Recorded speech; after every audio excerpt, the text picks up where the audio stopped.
So 99% of those, giant neon plastic tubs lining the walls of your local sports nutrition shop, they're basically filled with incredibly expensive dust. Oh, absolutely. I mean, you walk in and you're immediately bombarded by these aggressive fonts promising like boundless energy, massive strength, total biological transformation.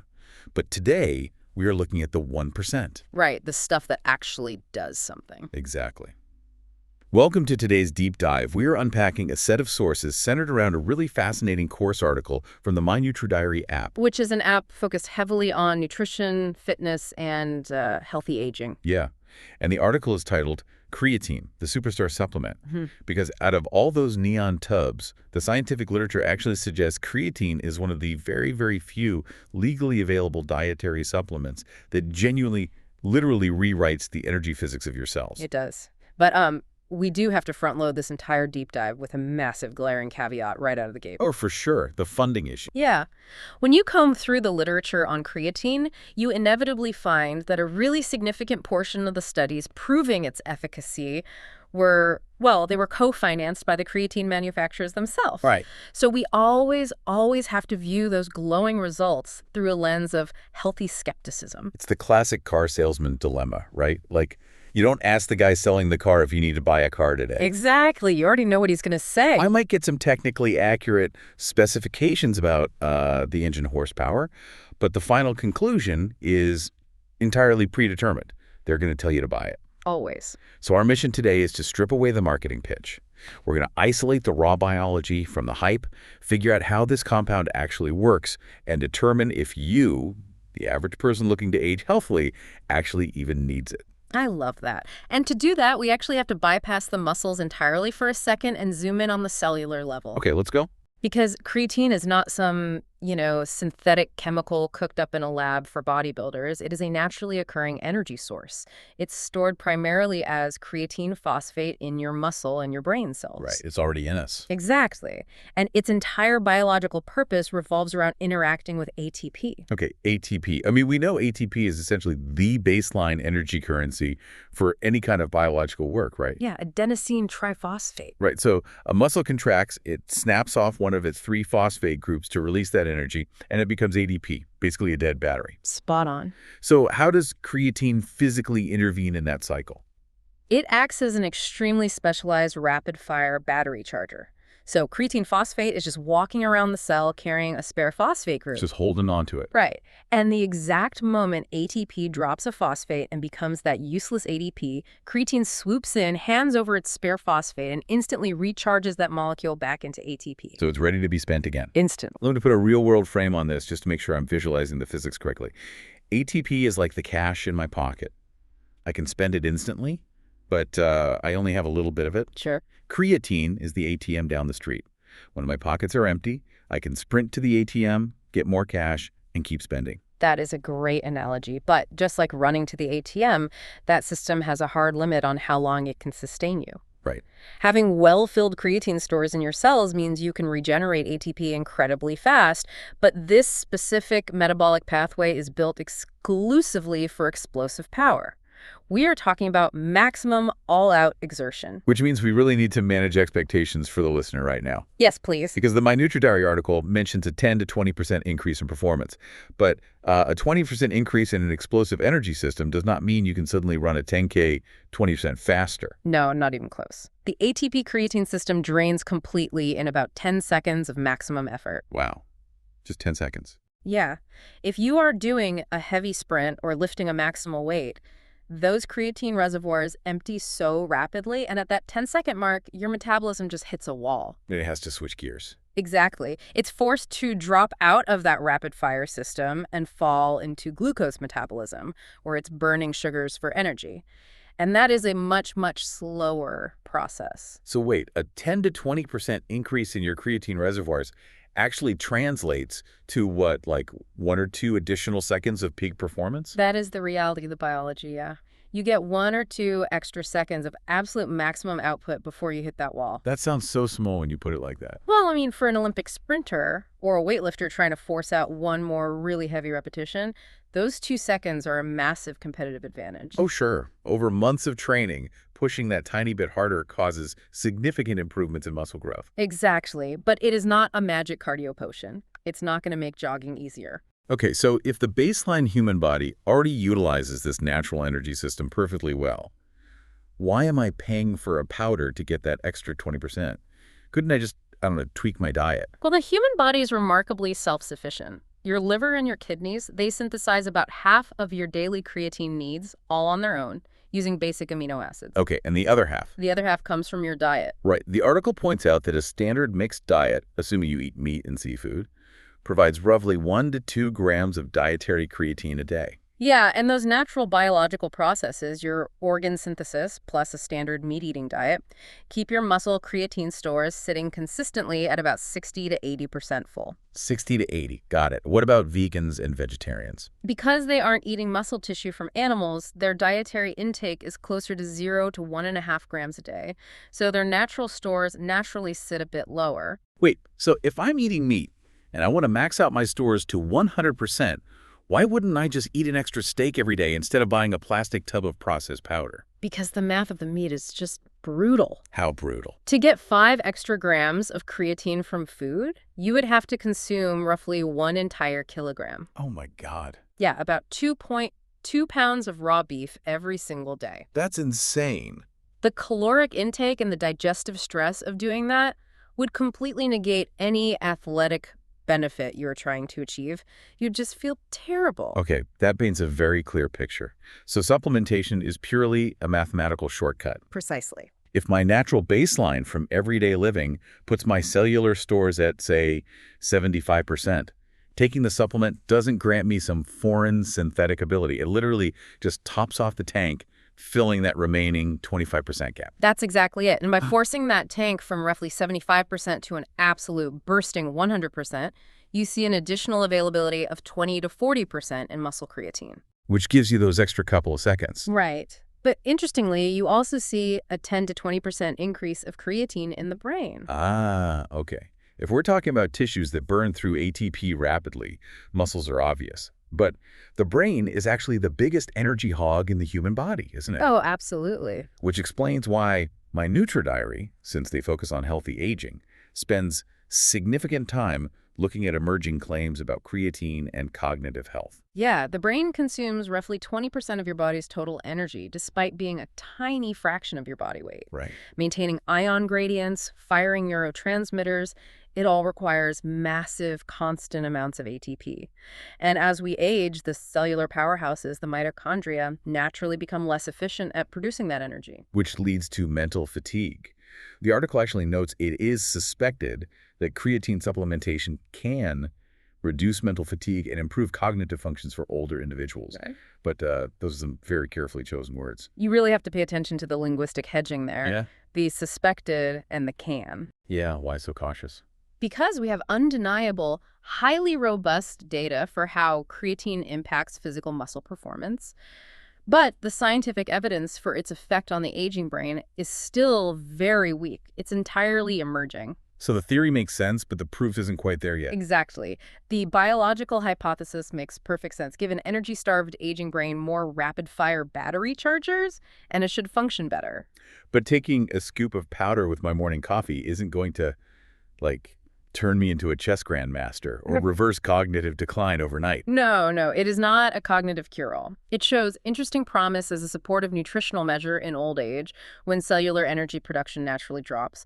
But the data simply isn't there to guarantee a transformative brain boost. Okay, that's really good to clarify. So let's assume a listener's on board for the physical benefits. They want that extra 1 or 2 seconds of explosive power for their workouts. Sure. When you actually look up how to take this stuff, the internet is just a complete minefield of conflicting protocols. It really is. But the article outlines 2 validated methods. Let's start with the fast route, which they call the loading phase. Right, the loading phase is aggressive. For 5 to 7 days, you consume a high dose, roughly 20 to 25 grams of creatine per day. That sounds like a lot. It is, and crucially, you do not take that all at once. You absolutely must divide it into 4 or 5 portions spaced throughout the day. We really need to explain exactly why you have to divide it, Yeah. because the mechanics of what happens when you don't are incredibly unpleasant. Very unpleasant.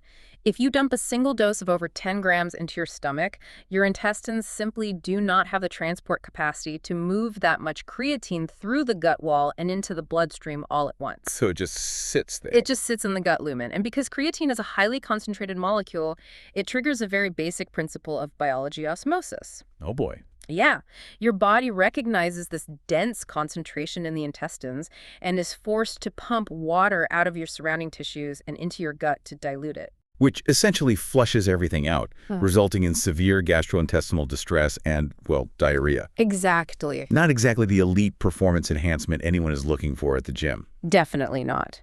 Furthermore, even if you divide the doses correctly during this loading phase, you are still forcing massive amounts of creatine into the muscle cells very quickly. And osmosis happens there too. Right. The muscle cells pull water in along with the creatine. Leading to the dreaded sudden water weight. Yes.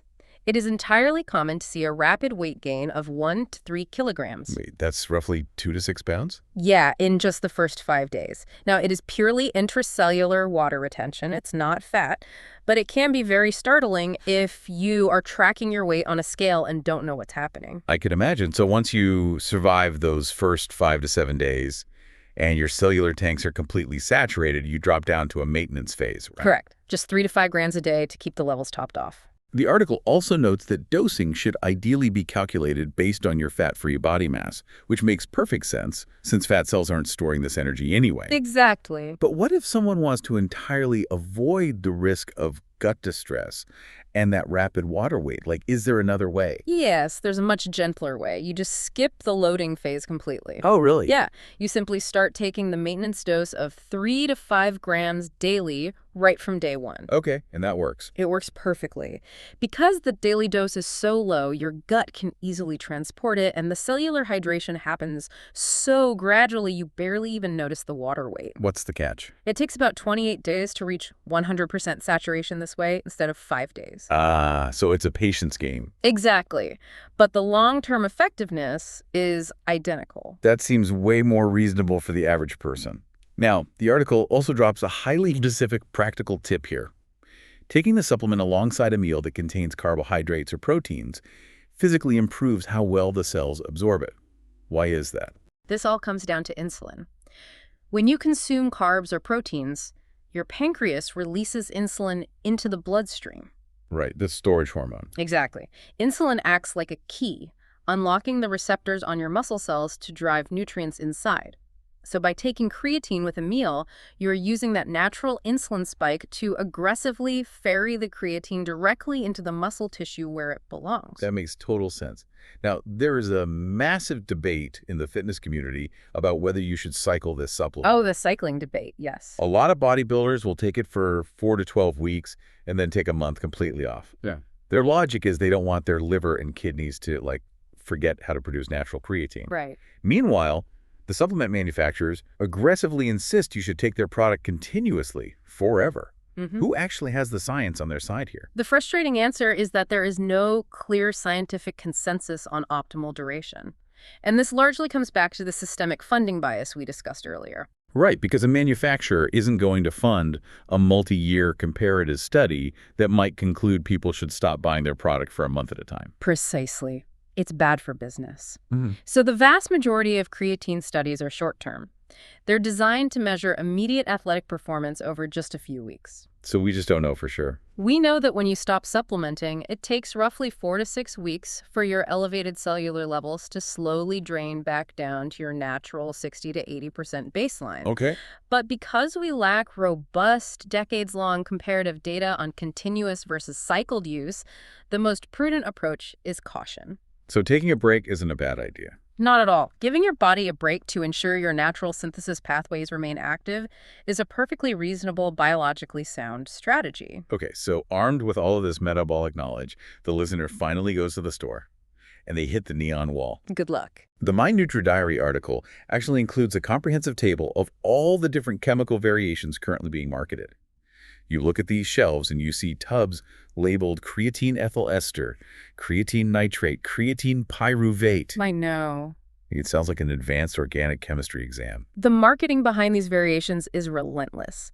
They promise these innovative breakthroughs, claiming they have higher bioavailability, which basically just means they absorb faster, or that you don't need to take as much. But is it true?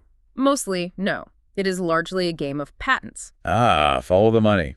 Always. You cannot patent a basic, naturally occurring biological compound like regular creatine. But if you bind it to a new chemical acid in a lab to make creatine nitrate or whatever, you can patent that new structure and charge triple the price. The article highlights a frankly shocking statistic regarding exactly this. A recent comprehensive study looked at 167 different creatine products on the market. Yeah. They found that only 25% of them possessed any scientifically backed claims for their efficacy. Which means 75% of the shelf is built on empty promises. That's wild. When you look at the actual clinical literature, almost every single one of those advanced chemical structures lacks robust, independent evidence regarding their safety or their effectiveness compared to the original standard. Which brings us to the clear, undeniable winner. The gold standard isn't some shiny new lab creation. It is the cheapest, most basic option available, creatine monohydrate. Chemically, it is beautifully simple. It is just a creatine molecule bound to a single water molecule. Nothing fancy. Nope. It boasts a purity concentration of 87.9% actual creatine, and more importantly, nearly every major scientific study conducted on human beings over the last 3 decades was performed using specifically creatine monohydrate. So it's the only variation that actually has a mountain of data proving it is safe and highly effective. Yes. Professional organizations globally recognize it, and it has been safely tested in continuous studies lasting up to 5 years. Okay, but the article issues a vital, non-negotiable safety warning here. Even if you grab a tub that says monohydrate, you have to look closely at where it was manufactured. This is so important. We are talking about synthesizing a chemical compound for human consumption. Right. The process requires specific precursor chemicals like circosine and cyanamide.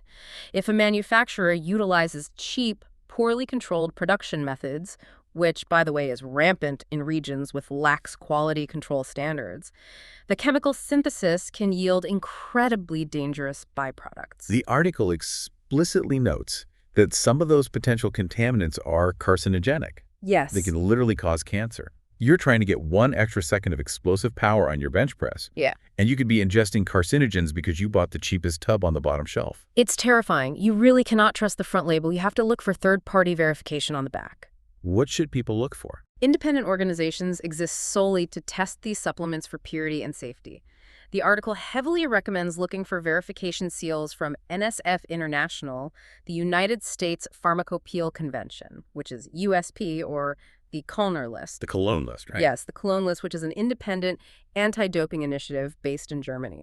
They also specifically highlight a manufacturing process from a German company called Elskum Trostberg, who produces an ingredient called Creatine. Creatine is an excellent benchmark. It is a branded raw ingredient known for a highly patented filtration process that yields 99.9% pure creatine monohydrate. Oh, wow. Yeah, and many different commercial supplement brands actually buy raw Creatine and put it in their own packaging.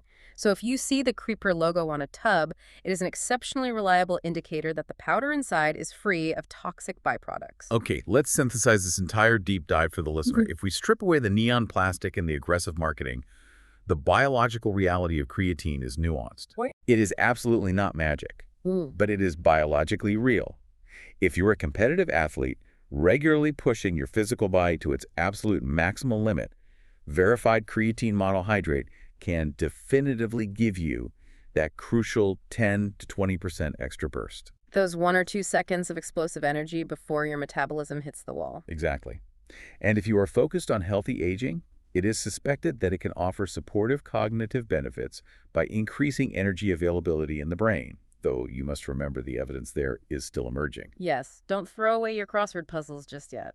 But for the average person eating a reasonably balanced diet, perhaps jogging a few times a week or doing standard gym routines, it is not strictly necessary. No, your internal organs and your diet are already doing the heavy lifting. But if you do choose to supplement to fill that remaining 20% gap, you completely ignore the fancy chemical variations.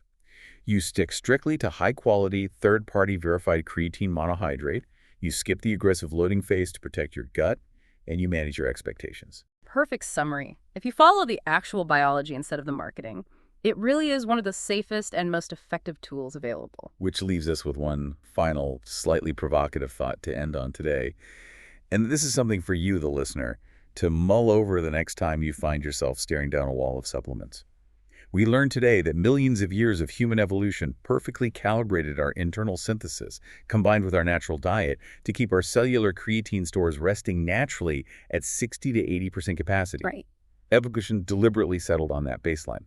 So the question is that naturally occurring 80% actually our biological ideal? It's a great question. By constantly taking a synthetic powder every single day to forcibly top our cellular tanks off to a boasting 100%? Yeah. Are we genuinely optimizing our biology, or are we just permanently revving our metabolic engines in the red? Honestly, we don't fully know. Maybe there is a biological cost to demanding maximum cellular capacity all the time that we just haven't fully measured yet. Something Yeah. to chew on before you buy the hype.